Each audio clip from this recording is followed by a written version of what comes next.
کے بھاگ جائے گا۔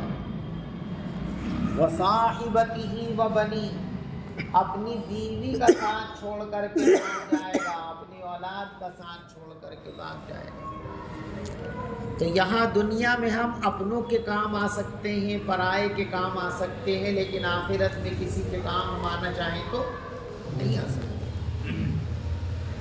تو معلوم ہوا کہ جو اچھے کام ہیں ان کو کرنے کا وقت موت سے پہلے پہلے ہے۔ مر جانے کے بعد یا تو کام کرنے کا موقع ہی نہیں ملے گا، یا پھر موقع بھی ملا تو اس کا کوئی فائدہ نہیں ہوگا۔ نماز، روزہ، حج، زکوٰۃ، ان کا تو موقع ہی نہیں ملے گا، لیکن اچھا کام کرنے کا ارادہ، یہ ارادہ کرنے کا موقع قیامت کے دن ملے گا، لیکن فائدہ نہیں ہوگا۔ دیکھو دنیا کے اندر بھلے کام کا ارادہ کرنے پر بھی فائدہ ہوتا ہے۔ آپ نے کسی بھلے کام کا ارادہ کر لیا لیکن کر نہیں پائے اس کام کو، تب بھی حدیث پاک میں ہے کہ ایک نیکی تو آپ کے نامہ اعمال میں لکھی جائے گی۔ ایک آدمی اپنے گھر سے چلا وضو کر کے کہ مسجد میں جماعت کے ساتھ نماز پڑھوں گا، اب مسجد میں آ کر بھی دیکھا جماعت ہو جاتا، بس اوقات ہم نے سوچا 4:30 بجے، وہ سوچا ہماری گھڑی پیچھے ہوگی، مسجد کی آگے ہو گئی، ایسا ہو جاتا ہے۔ آپ نے پڑھی نہیں جماعت کے ساتھ نماز، لیکن آپ کے نامہ اعمال میں با جماعت نماز پڑھنے کا ثواب لکھ دیا جائے گا۔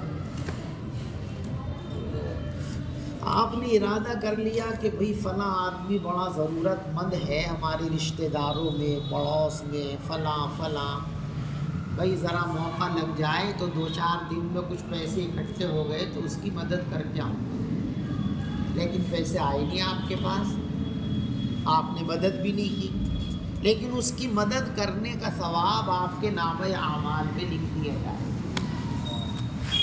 آپ نے ارادہ کر لیا کہ میں حافظ قرآن بنوں گا، لگ گیا، نہیں بھی ہو سکے تب بھی حافظ قرآن کا ثواب آپ کو ملے گا۔ تو دنیا میں اچھے کام کرنے کے ارادے کا بھی فائدہ ملتا ہے، لیکن قیامت کے دن لوگ اچھا کام کرنے کا ارادہ کریں گے تو اس ارادے سے کوئی فائدہ ان کو نہیں ہوگا۔ چنانچہ قرآن پاک میں بھی یہ بات مذکور ہے، حدیث پاک میں بھی یہ بات مذکور ہے کہ قیامت کے دن گنہگار، کفار، مشرکین نیک کام کرنے کا ارادہ کریں گے، کہیں گے ربنا ابصرنا وسمعنا۔ جب پٹائی ہوگی اور جہنم سامنے ہوگی تو یوں کہیں گے اللہ میاں اب تو ہم سے بھول ہو گئی، بس اب ہم نے ساری چیزیں دیکھ لی ہیں اور سمجھ لی ہیں، فرجعنا، اب کے دوبارہ آپ ہمیں دنیا میں بھیج دیجیے، نعمل صالحا، سوائے اچھے کاموں کے کچھ کریں گے، ہر کام اچھا کریں گے، انا موقنون، اور اب تو ہم ایمان لے لائیں گے لیکن اب کے بھیج دیجیے، پکا ایمان لے آئیں گے، فرجعنا نعمل صالحا انا موقنون، اللہ اب کے لوٹا دیجیے، اعمال بھی اچھے کریں گے اور ایمان بھی اچھی طریقے سے لائیں گے۔ کام کا ارادہ کر رہے اور وعدہ کر رہے نا، لیکن کوئی فائدہ ہوگا؟ کوئی فائدہ نہیں ہوگا۔ حدیث پاک میں ہے کہ اللہ میاں ایک مالدار آدمی کو بلائیں گے اور اس سے کہیں گے کہ اللہ میاں کہیں گے کہ بندے ہم نے تمہیں یہ مال دیا تھا، یہ مال دیا تھا، یہ مال دیا تھا، تو کہ ہاں اللہ میاں دیا تھا آپ نے سب کچھ، تو پھر ہمارے لیے کیا کیا تو نے؟ کہ بس اللہ میاں میرا ذہن اس طرف تو گیا نہیں، میں تو جوڑتا رہا اور اتنے سے کو اتنا کر کے چل کے آیا ہوں۔ شروع میں مجھے 2-4 ہزار تھے، کروڑوں اکٹھے کر کے رکھ کے آیا ہوں گھر پہ، آپ مجھے بھیج دو دنیا میں، سارے اٹھا کر کے آپ کے پاس لے آؤں۔ تو سارا مال اللہ کے پاس لانے کا ارادہ کرے گا، لیکن کچھ فائدہ ہوگا؟ کچھ بھی نہیں ہونے کا۔ اللہ کہیں گے بھئی ہم نے تو دنیا میں اس سے بھی کم درجے کی چیز تم سے مانگی تھی، وہ تم نے نہیں دی، اب ساری چیزیں کیا دے سکتے ہو؟ تو دنیا میں جو کام ہم کر سکتے ہیں، حتیٰ کہ جن کاموں کا ارادہ بھی کرتے ہیں ان کا بھی فائدہ ہوتا ہے، اور قیامت کے دن بہت سے کاموں کو تو کرنے کا موقع ہی نہیں رہے گا، اور اگر موقع مل بھی گیا تو اس کا کوئی فائدہ نہیں ہوگا۔ ایسے ہی رونے کا عمل، کہ دنیا میں آپ رو لیتے ہیں اللہ کے لیے تو اس کا فائدہ ہے، اور آخرت میں روئیں گے اس کا رتی برابر فائدہ نہیں ہوگا۔ چنانچہ قرآن پاک میں بیان کیا گیا کہ جب جہنمی لوگوں کو جہنم کے اندر ڈال دیا جائے گا، قالوا لخزنۃ جہنم، جہنم کے جو منتظم اور محافظ فرشتے ہوں گے ان سے کہیں گے کہ بھئی ذرا ہمارا کام بناؤ، ہماری اللہ سے رضامندی کراؤ، کچھ معافی کراؤ۔ تو وہ فرشتے کہیں گے دنیا میں رسول آئے تھے کہ نہیں آئے تھے بتانے کے لیے؟ آئے تھے، ان کی مانی تھی، نہیں مانی تھی تو جاؤ۔ اس کے بعد وَنَادَوْا يَا مَالِكْ لِيَقْضِ عَلَيْنَا رَبُّكَ، جہنم کا جو سب سے اعلیٰ منتظم فرشتہ ہے اس کا نام ہے مالک، تو یہ کہیں گے مالک آپ ہی اللہ سے کہیے کہ اگر وہ ہم کو معاف نہیں کر سکتے، ہم معافی کے لائق نہیں ہیں، تو کم از کم اتنا کرم ہمارے اوپر کر دیے جائے کہ ہمیں موت ہی دے دی جاوے، مار دو ہمیں، ختم ہو جائیں گے۔ کوئی جواب نہیں ملے گا، سب جگہ سے مایوس ہو جاؤ گے۔ اب کہیں گے بھئی سب سے بڑا تو اللہ ہی ہے، سب سے بہتر تو اللہ ہی ہے، چلو اللہ سے کہتے، اللہ سے کہیں گے۔ دیکھو اللہ سے کہنا دنیا میں بھی ہے اور اللہ سے کہنا آخرت میں بھی ہے۔ دنیا میں اللہ سے کہنے کا حال یہ ہے کہ 100 سال کا باغی، زانی، شرابی، جواری، سٹیری، حتیٰ کہ کافر اگر ایک مرتبہ اللہ سے آ کر سچے دل سے کہہ دے میں توبہ کرتا ہوں مجھے معاف کر دے، 1 سیکنڈ بھی نہیں لگے گی معافی ہو جائے گی۔ بلکہ اللہ تو یوں کہتے ہیں کہ جب کوئی میرا بندہ گناہ کرنے کے بعد یہ سوچتا ہے کہ میرا اللہ ہے جو گناہوں کو معاف کر سکتا ہے، تو اللہ کہتے ہیں میں اپنی عزت اور جلال کی قسم کھا کر کہتا ہوں میں اسے ضرور معاف کروں۔ تو دنیا میں اللہ سے کچھ کہنے کا بڑا فائدہ، ذرا سا کہہ دو فوراً اللہ، آپ نے کتنا بڑا گناہ کر لیا، آپ اللہ کے سامنے کہہ دو اللہ میری غلطی ہو گئی، توبہ کرتا ہوں آئندہ نہیں کروں گا، شرمندہ ہوں، اللہ معاف کر دے۔ ایسا معاف کرے گے کہ نام و نشان بھی باقی نہیں بچے گا۔ حدیث پاک میں کہ جب بندہ گناہ کرنے کے بعد توبہ کر لیتا ہے تو جس زمین پر بیٹھ کر، لیٹ کر، کھڑے ہو کر وہ گناہ کیا ہے، زمین قیامت کے دن گواہی دیں گے کہ مجھ سے یہ غلط کام کیا، مجھ سے یہ غلط کام کیا۔ جب توبہ کر لیتا ہے تو ہاتھ پار بھی بھول جاتے ہیں، بھی یاد نہیں رہے گا قیامت کے دن، یعنی کسی کو یاد ہی نہیں رہے گا جو اس کے خلاف کھڑے ہو کر کے گواہی دے، اور ایسا ہو جائے گا جیسے کیا ہی نہیں تھا، تائب من الذنب کمن لا ذنب لہ، توبہ کرنے والا گناہ کے بعد ایسا ہے جیسے اس نے گناہ کیا ہی نہیں۔ تو اللہ سے معافی مانگنا دنیا میں کتنا مفید ہے، اور قیامت میں جہنم میں کہیں گے اللہ میاں ہمارے حال پر رحم فرما دیجئے، ہمیں ایسا کر دیجئے، ویسا کر دیجئے، تو کیا کہا جائے گا؟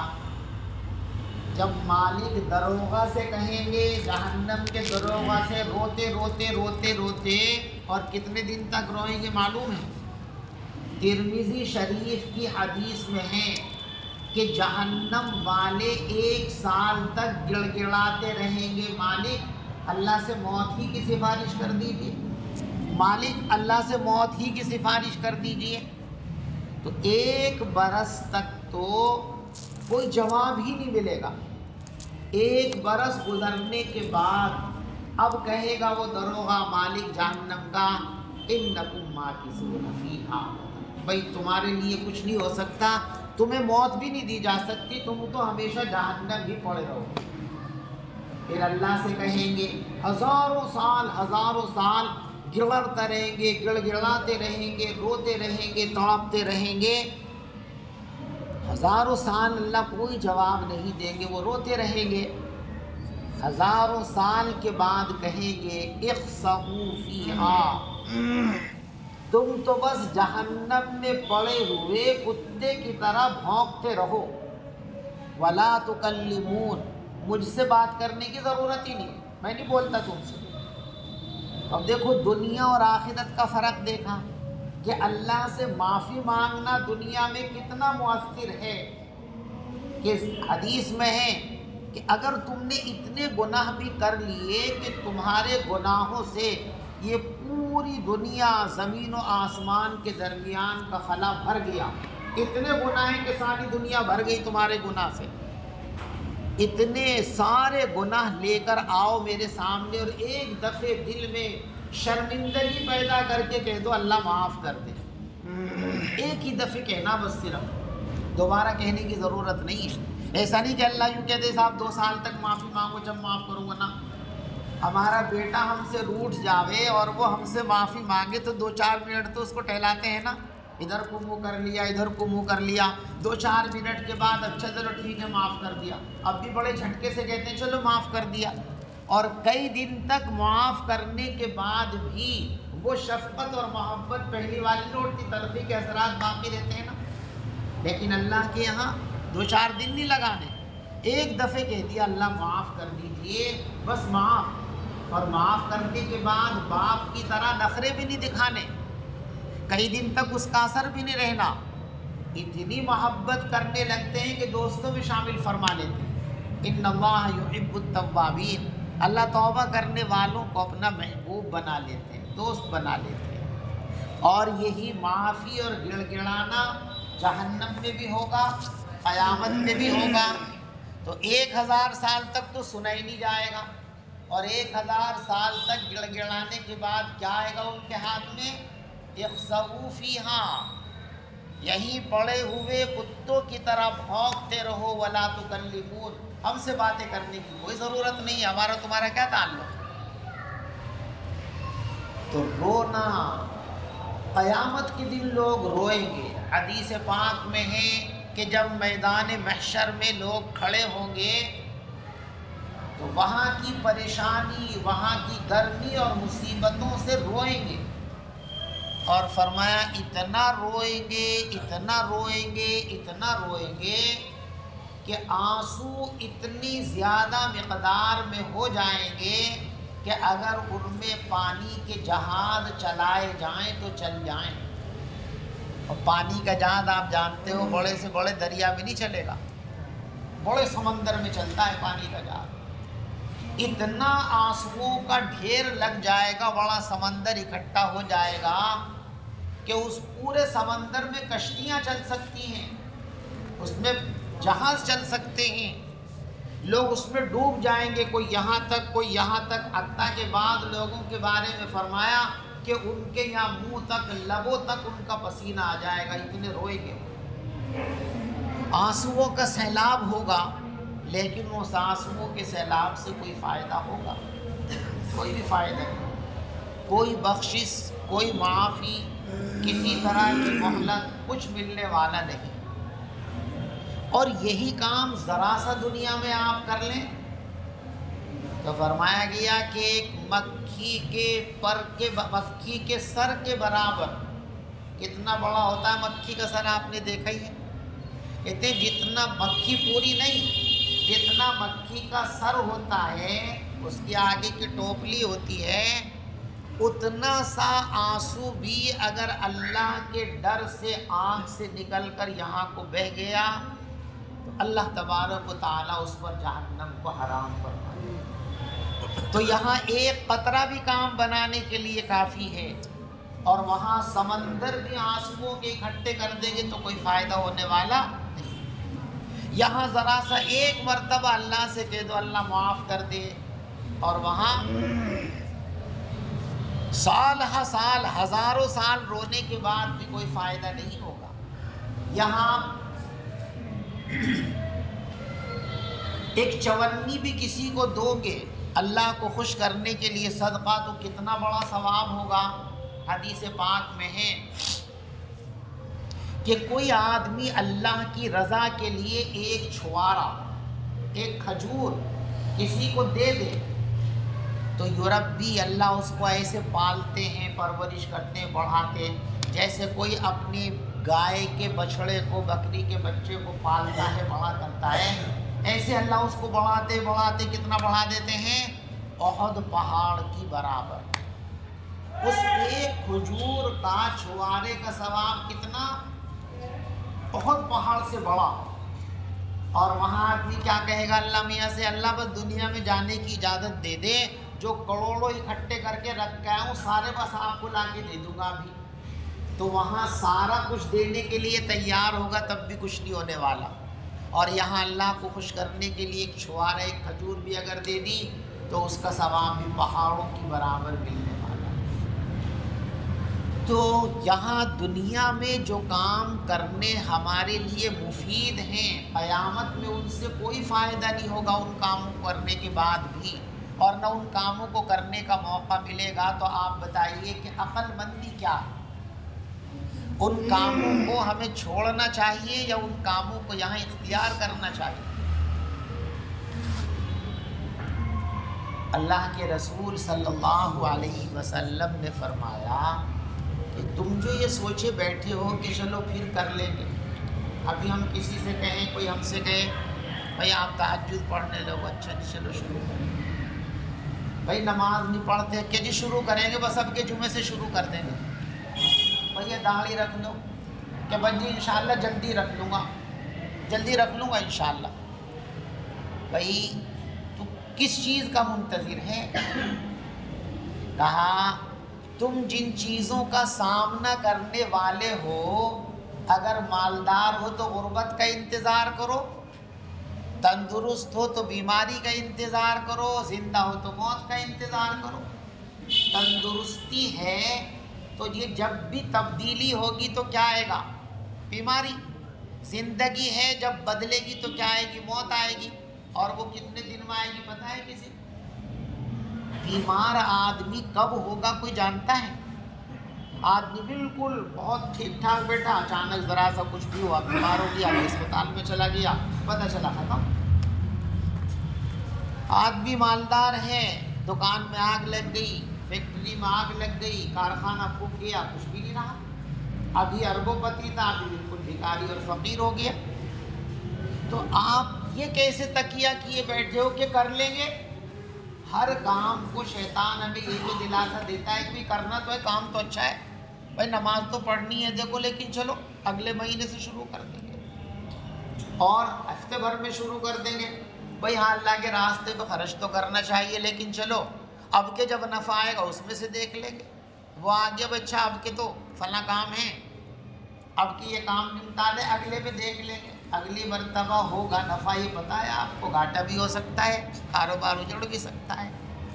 فرمایا تم اچھی حالت میں ہو تو انتظار کس کا کر رہے ہو؟ اچھی حالت کے بعد جب بھی بدلاؤ آئے گا تو بری حالت تو آئے گی، اور بری حالت میں جانے کے بعد تم کرنا بھی چاہو تو کر لو گے۔ جب آپ مالدار تھے، غریبوں کے کام آ سکتے تھے، دین کے کام آ سکتے تھے، تو کل پہ ٹالتے رہے، دیکھیں گے اب کے دیکھیں گے، اب کے دیکھیں گے، اور اس کے بعد بھکاری ہو گئے، غریب ہو گئے، کاروبار ٹوٹ گیا، تو اب اگر کرنا بھی چاہو تو نہیں کر سکتے۔ اور کوئی ضروری ہے کہ بھئی ہم مالدار ہیں تو کبھی مالداری چھن نہیں سکتی؟ ہماری آپ کی آنکھوں کے سامنے کروڑوں ایسے لوگ ہیں کہ جن کو یہی پتہ نہیں تھا کہ دولت کتنی ہے، اور آج ان کو روٹی میں میسر نہیں ہے، آج ان کے سر پہ چھت بھی نہیں ہے۔ آپ اپنے ملک میں دیکھ لیجیے مغلوں پر کتنی دولت تھی، آپ اندازہ لگا لو، دلی گئے ہو، آگرے گئے ہو، یہ لال قلعہ ان کا گھر ہی تو ہے، بھائی قلعہ کہتے ہیں کیا ان کے رہنے کا گھر ہی تو ہے یہ؟ کتنے بیگھے میں کو پھیلا ہوا ہے، کتنا مال اس میں لگا ہوا ہے۔ تو جن کا گھر اتنا بڑا تھا کہ 2-3 گاؤں اس کے اندر بس جائیں گے، ان کی دولت کیا ہوگی؟ اور آج ان کی نسل کے لوگ ہوٹلوں میں برتن مانج رہے ہیں، جھاڑو دے رہے ہیں، پتہ نہیں کس طرح کی زندگی۔ تو پتہ ہے صاحب مالدار رہیں گے؟ ہو سکتا ہے نہ رہے کل کو مال۔ آج ہم تندرست ہیں، آج تو نہ نماز پڑھ رہے، نہ روزہ رکھ رہے، کوئی محنت نہیں کر رہے دین کے لیے۔ کریں گے جی، کریں گے کریں گے، اچانک جو ہے ایک فالج پڑ گیا، بہت سے لوگوں پہ پڑ جاتا ہے، کچھ بھی نہیں کر سکتا۔ نزلہ زکام ہو گیا، اسی میں گردے خراب ہو گئے، پھیپھڑے خراب ہو گئے، کچھ بھی نہیں کر سکتا۔ آج کر سکتے ہو تو آج کر لو، کل کو مت سوچو۔ جو کل کرتا رہتا ہے اس سے کچھ نہیں ہوتا، وہ کبھی کچھ نہیں کر پاتا۔ جس نے بھی کیا ہے، جس نے یہ طے کر لیا بس ابھی کرنا ہے، آج کا کام اب اور اب کا کام ابھی کرنا ہے، جو اب کی بجائے ابھی کرنے کا ارادہ رکھتا ہے وہ دنیا کے اندر کچھ کر لیتا ہے، اور جو کل کی باتیں کرتا ہے وہ کبھی بھی کامیاب نہیں ہو سکتا، نہ دنیا کے اندر نہ آخرت کے اندر۔ تو کام جو کرنے ہیں اپنے لیے ان کو آج کرو میرے بھائی۔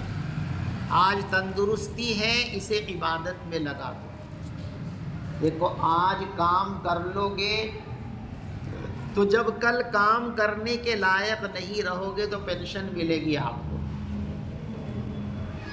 گورنمنٹ کے جو ملازمین ہوتے تھے پہلے، تو ریٹائرمنٹ کے بعد بھی ان کو آدھی تہائی چوتھائی تنخواہ ملتی تھی، اور مرنے کے وقت تک ملتی رہتی تھی۔ وہ مر گیا تو اس کی بیوی کو ملتی رہے گی۔ آپ اگر اللہ کا کام کرو گے، دین کا کام کرو گے، تو آپ کو بھی جب آپ کام کرنے کے لائق نہیں رہو گے تو پینشن ملے گی آپ کو، اور دنیا کی پینشن کی طرح آدھی ادھوری نہیں ملے گی، پوری جتنا آپ کا کرنے کے زمانے میں ملتی تھی سیلری، اتنی ہی آپ کو جب کرنے کے لائق نہیں رہو گے تب ملے گی۔ حدیث پاک میں ہے کہ انسان جب اپنے گھر پہ ہے، تندرست ہے، اور وہ نیک کام کرتا ہے، نفلیں پڑھتا ہے، قرآن پڑھتا ہے، تسبیحات پڑھتا ہے، اب وہ سفر میں نکل گیا۔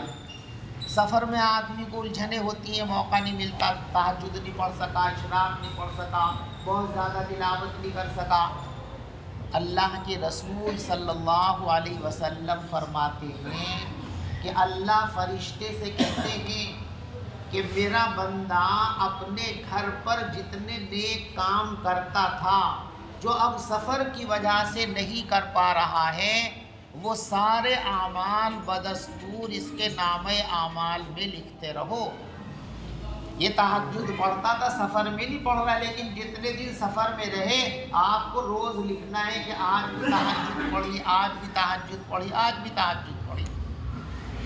ایسے ہی فرمایا کہ آدمی تندرستی میں جو دین کا کام کرتا تھا، عبادت کرتا تھا، مشقت اٹھاتا تھا دین کے لیے، نفلیں پڑھتا، تسبیح پڑھتا، جو بھی کام کرتا تھا، اب وہ بیمار پڑ گیا۔ بیماری میں وہ سارے کام نہیں کر سکتا، اس لیے کہ بیماری میں تو خود اپنے آپ کو سنبھالنا مشکل ہوتا ہے، محنت کیا کرے گا۔ تو اللہ فرشتے سے کہتے ہیں کہ میرا یہ بندہ تندرستی کے عالم میں جتنے نیک کام کیا کرتا تھا، اب بیماری کی وجہ سے نہیں کر پا رہا ہے، آپ روزانہ مسلسل وہ اعمال اس کے نامہ اعمال میں لکھتے رہیے۔ تو آپ دنیا میں کام کریں گے ہم اب، تو جب کرنے کے لائق نہیں رہیں گے تب بھی ہمیں کرنے کی برابر ثواب ملتا رہے گا، اور آج کر سکتے ہیں، آج تو ہم ٹالتے رہے، دیکھیں گے کریں گے، دیکھیں گے کریں گے، دیکھیں گے کریں گے، اور جب کرنے کے لائق نہیں رہے، اب پڑے پڑے جو ہے رو رہے ہو، پڑے پڑے پریشان ہو، کرنا بھی چاہتے ہو تو نہیں کر سکتے، تو اب کیا ملے گا بھائی؟ آج کچھ کر سکتے ہو تو کرو، کل آ گئی تو ضروری نہیں کہ کام کرنے کا موقع آپ کو مل ہی جائے گا۔ ہو سکتا ہے کہ کام کرنے کے مواقع نہ رہیں، ہو سکتا ہے کہ تندرستی نہ رہے، ہو سکتا ہے کہ بھائی نہ موقع ملے، ہو سکتا ہے کہ نہ ہمیں اس کی جو ہے مہلت ملے، اس لیے آج مہلت ملی ہوئی ہے تو آج کرنے کی کوشش کرو، آج کرنے کی ہمت کرو، اور جتنا زیادہ کریں گے اتنا ہی فائدہ ہے۔ اسی لیے پیغمبر علیہ الصلاۃ والسلام نے فرمایا وَابْكِ عَلَىٰ خَطِيئَتِكَ، کہ تم اپنے گناہوں کو یاد کر کے رویا کرو۔ اللہ کو رونا بہت پسند ہے، بہت پسند ہے۔ جب انسان اللہ کے سامنے روتا ہے تو اللہ کو وہ بڑا اچھا لگتا ہے، اس پر بڑا پیار آتا ہے، اور اللہ جس پر پیار کر لیں، جس سے محبت کر لیں، اس کو نہ دنیا کے اندر کوئی پریشانی اور آخرت میں تو اس کو کامیابی اور کامیابی ہے ہی۔ اس لیے میں نے یہ بات شروع کی تھی کہ بہت سے کام آج فائدہ دیں گے، کل فائدہ نہیں دیں گے، انہی میں سے رونا بھی ہے۔ تو اپنے گناہوں کو یاد کر کے رونے کی عادت ڈالو، اللہ سے گناہوں کی معافی مانگنے کی عادت ڈالو، اتنی عادت ڈالو، اتنی عادت ڈالو کہ معافی مانگنا تمہارا تکیہ کلام بن جاؤ۔ تکیہ کلام سمجھتے ہو؟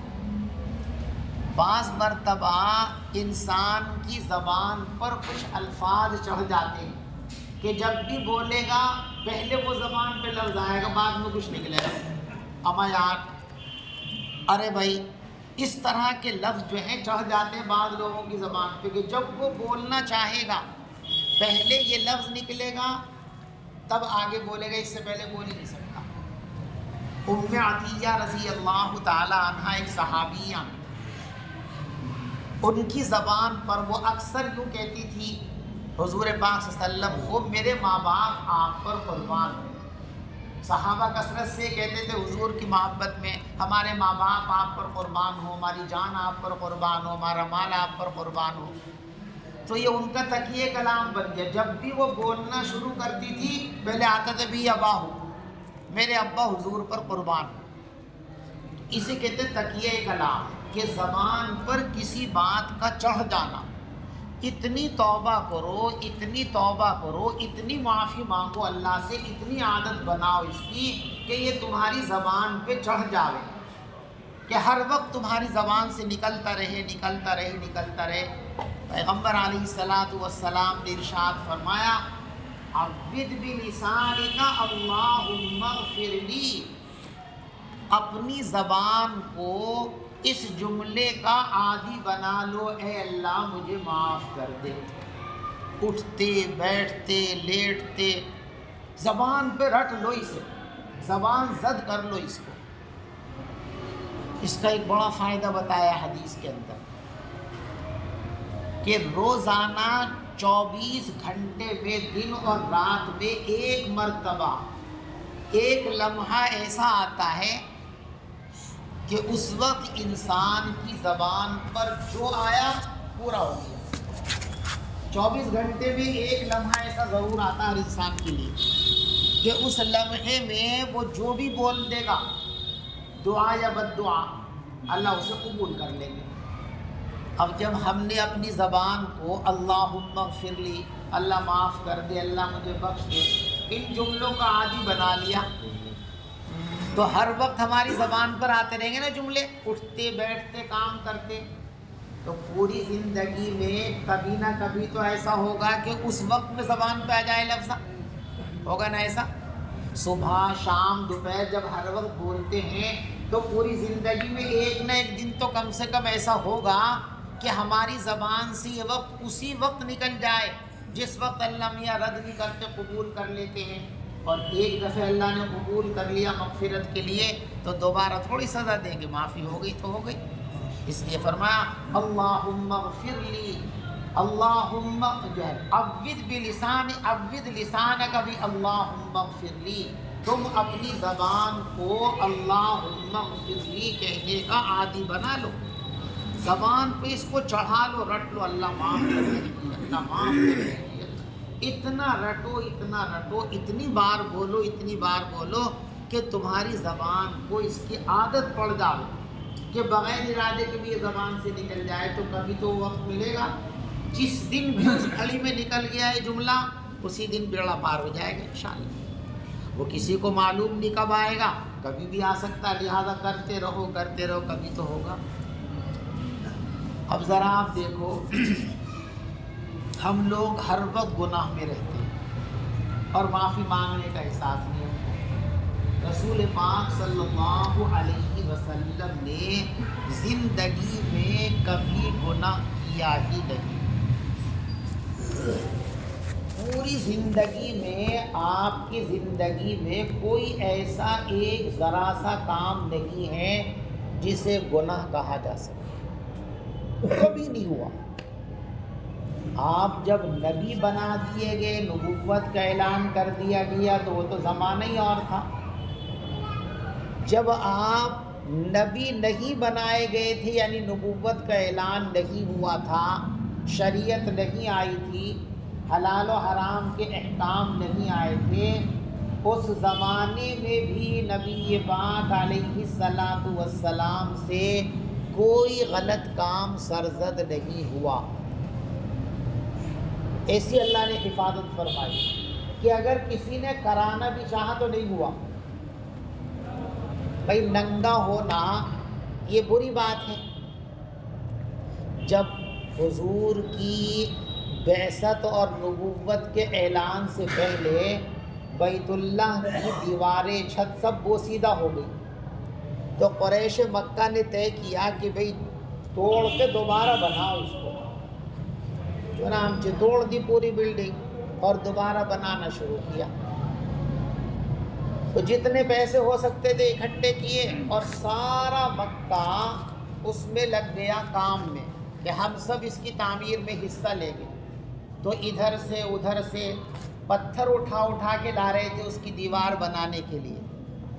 حضور پاک صلی اللہ علیہ وسلم کے چچا حضرت عباس رضی اللہ تعالیٰ عنہ اور حضور پاک صلی اللہ علیہ وسلم یہ دونوں چچا بھتیجے بھی ساتھ جا کر کے پتھر لا رہے تھے، چلے گئے لے آئے، چلے گئے لے آئے۔ چچا کو بھتیجے پر ترس آیا۔ حضرت کے بدن پر کرتا نہیں تھا، سلے ہوئے کپڑے اس وقت نہیں تھے، تو ایک چادر اوڑھ رکھی تھی آپ نے۔ اور اس زمانے کے لوگ ننگا ہونے کو کہ عیب نہیں سمجھتے تھے۔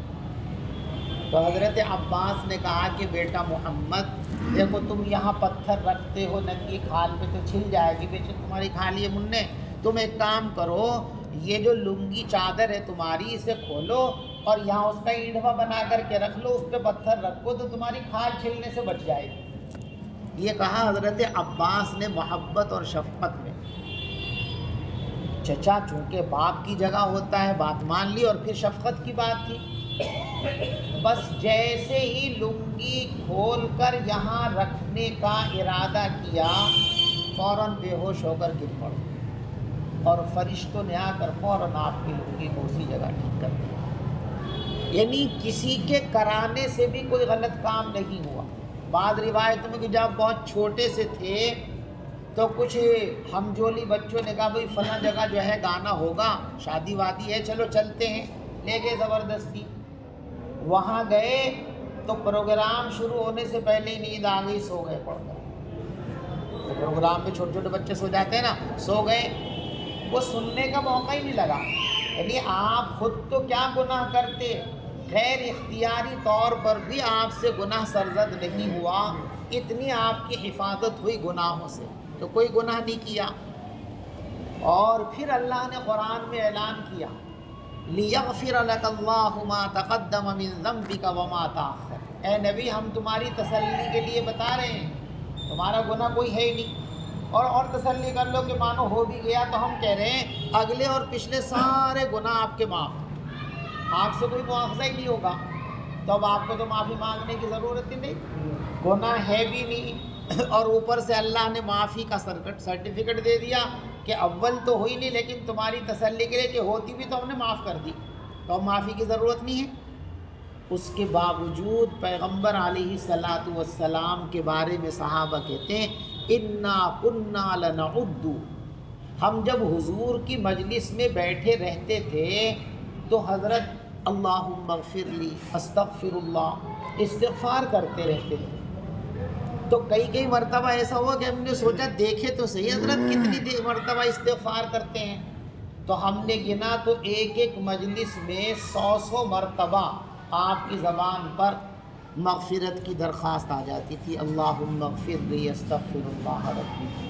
تو وہ ذات جس نے کبھی گناہ نہ کیا ہو اور جس کو اللہ کی طرف سے تسلی دے دی گئی ہو کہ گناہ نہیں ہے لیکن ہوتے بھی تو ہم نے معاف کر دیے اگلے پچھلے تمہارے گناہ، ان کو تو اللہ کی اس بات پر ایسا دھیان ہے کہ اللہ میاں معافی مانگنے کو پسند کرتا ہے، تو وہ روزانہ نہیں، پورے دن میں نہیں، ایک مجلس اور ایک نشست میں 100 مرتبہ اللہ سے معافی مانگتے ہیں۔ اور ہم دن میں سینکڑوں گناہ کرتے ہیں لیکن صبح سے شام تک ایک مرتبہ بھی توبہ کرنے کا، استغفار کرنے کا ہمارا من نہیں چلتا۔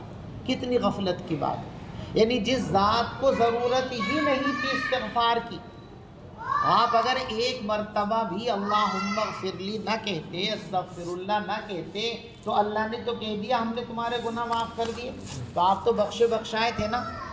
تو اس اعتبار سے دیکھو تو معافی کے لیے آپ کو معافی مانگنے کی ضرورت بھی نہیں تھی، پھر بھی اتنی معافی مانگتے ہیں کہ ایک مجلس میں 100 مرتبہ معافی مانگتے ہیں، اور ہمارا کوئی پل گناہوں سے خالی نہیں۔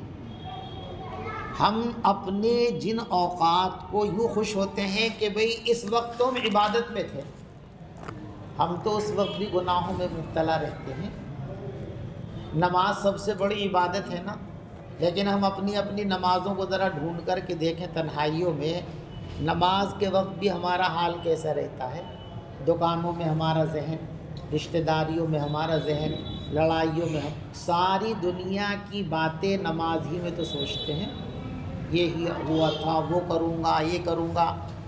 تو نماز میں اللہ کے سامنے کھڑے ہو کر اللہ کے علاوہ کسی اور طرف دیکھنا، سوچنا، یہ جرم ہے کہ اچھی چیز ہے؟ کوئی آدمی آپ کے پاس آئے، آپ نے بلایا بھئی یہاں آؤ، آپ کا شاگرد ہے، آپ کا بیٹا ہے، اور وہ آپ کے پاس کھڑے ہو کر کبھی ادھر کو دیکھ رہا، کبھی ادھر کو دیکھ رہا، کبھی اس سے بات کر رہا، کبھی اس سے بات کر رہا، آپ کو کیسا لگے گا؟ جنون آئے گا نا۔ تو گناہ ہے نا، بری بات ہے نا۔ تو ہمارا حال تو گناہوں کا یہ ہے کہ جو گناہ ہے وہ تو ہے ہی ہیں، جن چیزوں کو ہم گناہ سمجھتے ہیں جب وہ کام کرتے ہیں وہ تو گناہ ہی ہے، اللہ معاف فرما دے۔ جن چیزوں کو ہم عبادت سمجھتے ہیں اور عبادت ہیں وہ چیزیں، ہم تو اس وقت بھی گناہ میں ملوث رہتے ہیں۔ روزہ رکھتے ہیں، روزے میں ہم غیبتیں نہیں کرتے، غیبت گناہ ہے کہ نہیں ہے؟ روزہ عبادت ہے، روزے میں بھی ہم غیبتیں کر لیتے ہیں، چغلیاں کر لیتے ہیں، گالیاں دے دیتے ہیں، جھوٹ بول دیتے ہیں، بدنگاہی کر لیتے ہیں۔ تو ہماری تو عبادتیں بھی گناہوں سے خالی نہیں، جو برے کام ہیں وہ تو ہیں ہی ہیں، جو ہماری عبادتیں ہیں وہ بھی گناہوں سے خالی نہیں ہیں۔ تو ہمیں کتنی معافی مانگنی چاہیے، لیکن ہم ہیں کہ ہمارے پاس وقت ہی نہیں اس کا۔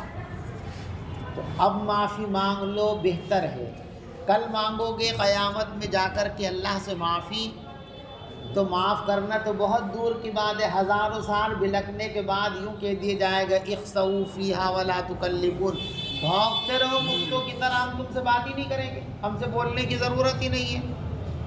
تو اس وقت تو کوئی فائدہ نہیں ہوگا۔ اب معافی مانگنا، اب رونا، اب اللہ کے سامنے گڑ گڑانا، اب توبہ کرنا، یہ دنیا میں بھی فائدہ دے گا، آخرت میں بھی فائدہ دے گا۔ اور اگر یہ وقت ہم نے نکال دیا، اب اللہ سے معافی نہیں مانگی، اب اللہ سے اپنے گناہوں کو معاف نہیں کرایا، تو پھر بھائی ایک وقت وہ آ رہا ہے کہ اس وقت معافیاں قبول نہیں ہوگی، آخرت میں تو ہوگی نہیں، دنیا میں بھی ایک وقت ایسا آ رہا ہے۔ قیامت کی بڑی علامتوں میں سے ایک علامت یہ بیان کی گئی ہے کہ سورج مشرق کے بجائے مغرب سے طلوع ہوگا، بجائے پورب کے پچھم سے نکلے گا، اور وہ قیامت کا وقت ہوگا۔ کہتے اس وقت بہت سے لوگوں کو لگے گا بھئی ہاں جو کہا گیا تھا مسلمان کہتے تو وہ تو بالکل صحیح تھا، وہ کہیں گے لا الہ الا اللہ، اور سے گنہگار توبہ کریں گے، اس وقت کی توبہ قبول نہیں۔ اسی طریقے سے اب ہم ہیں، اللہ تعالیٰ ہمیں توفیق دے، ہم توبہ کریں، ہماری توبہ اللہ قبول کر لے، ہوتی رہے جب بھی کر لو۔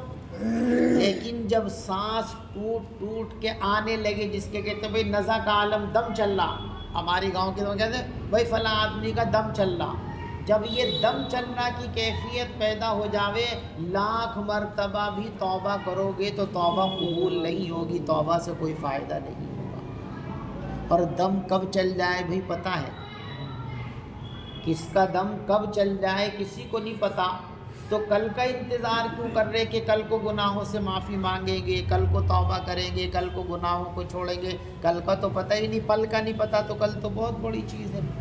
اس لیے پل کا بھی انتظار مت کرو، ابھی جب جس موقع پہ ہو بس اللہ کی طرف اپنے آپ کو موڑ لو۔ اللہ تبارک و تعالیٰ انتظار میں ہے کب میرا بندہ میری طرف توجہ کرے اور کب میں اس کی توبہ قبول کر کے اس کی معافی کا فیصلہ کروں۔ اللہ تو انتظار میں ہے، ہم ہی نالائق اور نکمے ہیں کہ ہم اللہ کی طرف بڑھ نہیں رہے ہیں۔ اللہ تبارک و تعالی ہمیں توبہ کی توفیق بھی دے دے اور ہماری توبہ کو قبول فرما کر ہمارے گناہوں کو معاف بھی کر دے۔ آمین۔ وآخر دعوانا الحمدللہ رب العالمین۔